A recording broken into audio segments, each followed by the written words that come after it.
When I sat down at my art desk today, I felt a little hesitant, and it's because I haven't created for a couple days. I wonder if you ever feel the same way too when you've been away from your art a little while. Hi, my name is Brooke, and I'm going to be taking you along to show you a way to get a quick win. So this is so important when you start and you're feeling a little hesitant or like maybe you forget how to do things. Try picking up a small art journal and work on a spread. This is just a vintage one that I found and thrifted, but any art journal will do. The size is really nice and small, and it helps me to feel accomplished right from the start. So I stop second guessing myself, I stop feeling overwhelmed, and I give myself that capability back and that power inside me to have the confidence to say, yeah, I know what I'm doing. Anything else that I put my mind to that day seems to go a little bit better. So if you too are feeling a little hesitant to get started, it's been a little while, try out something like this and see if it works for you. Okay, let's start creating in this little art journal. Come along with me. I thought it would be really fun to try to use some scraps that are on my desk, and these colors are on my desk right now with some various papers and stuff. So I tried to just grab a few of them, and then I grabbed different paints, things like that. It's always great to set yourself up for success, and that means grabbing a few of your supplies. Like I know I'll need glue, I'll need a little bit of paint probably, some collage, maybe a few different mark making tools, things like that. I always love to add texture, so I do have some thread here. I have two different threads. It doesn't mean that we're limiting to what's right here. It just means that it's so close, it's easy to pull from. It helps us when we are stopped and don't know what direction to take next to just have a quick look around at what we already pulled and what we were inspired by. Pencil scribbles always loosen me up. This scrap right here is from a printable that I printed out. I love the quality that it printed, and so I thought it'd be fun to use one of the little scraps.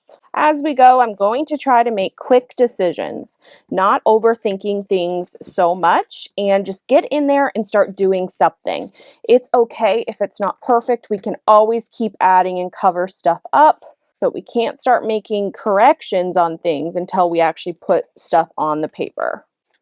Remember as you're working that anything goes. This is just from a paint palette that I did on some vellum or tracing paper, and then it becomes perfect for collage because it's that transparent texture and opacity, but you get some paint on your page as well.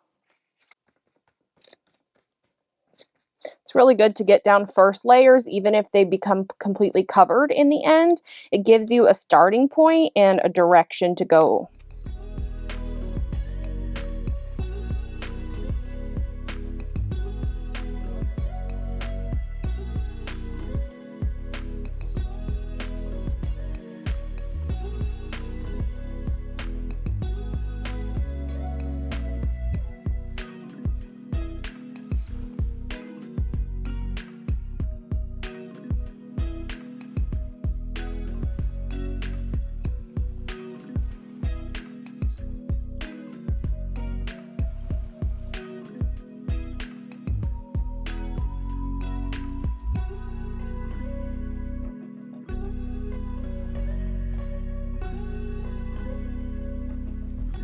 I'm really not liking what's happening on the page at this point, and it's easy to want to cut your losses and move on. And while sometimes that is the right decision, we're never going to be able to creative problem solve unless we keep trucking forward.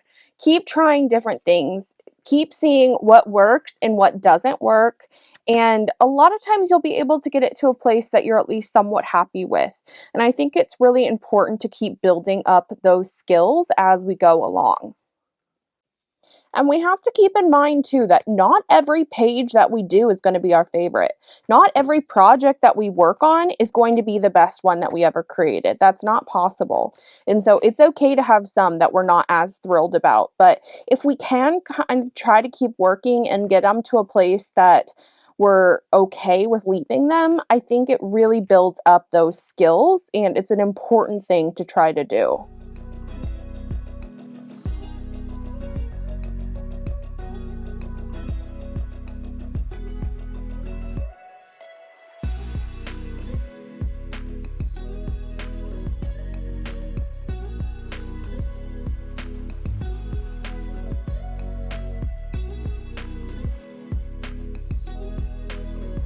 I keep doing one thing that I like, taking it in a better direction, and then the next thing I do, I don't like it as much, and we kind of reverse.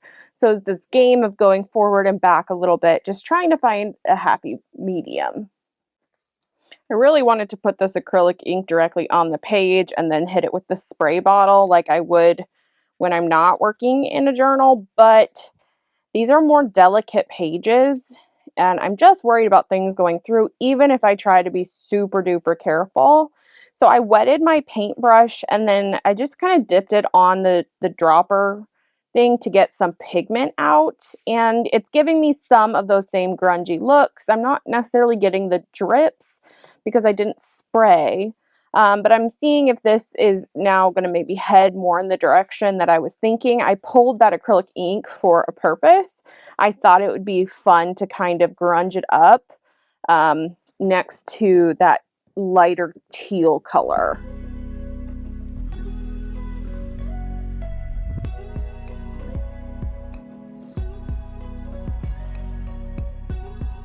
I'm purposely letting the threads just kind of be wonky on this, not aiming for perfection. I just want to get some texture on the page.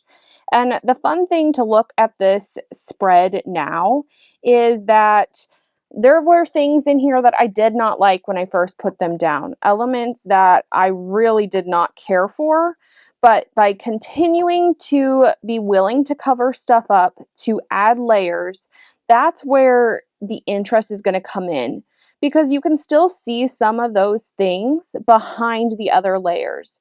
And if you didn't have those first layers to add some of that interest, the piece would not be as interesting.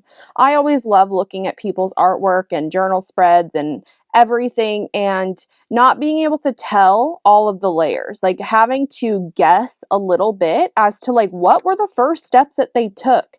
And so often it's things that we don't expect, because a lot gets covered up when we're looking at those really dimensional artworks. So I'm not a super big fan of this section down here, so I think I'm going to put this in here, but I actually like the way that the things come out behind it, and you still see some of that. I think since this is really thin fabric and we're just in a journal here, I'm just going to use a glue stick instead of any other stronger glue. I think it should be okay.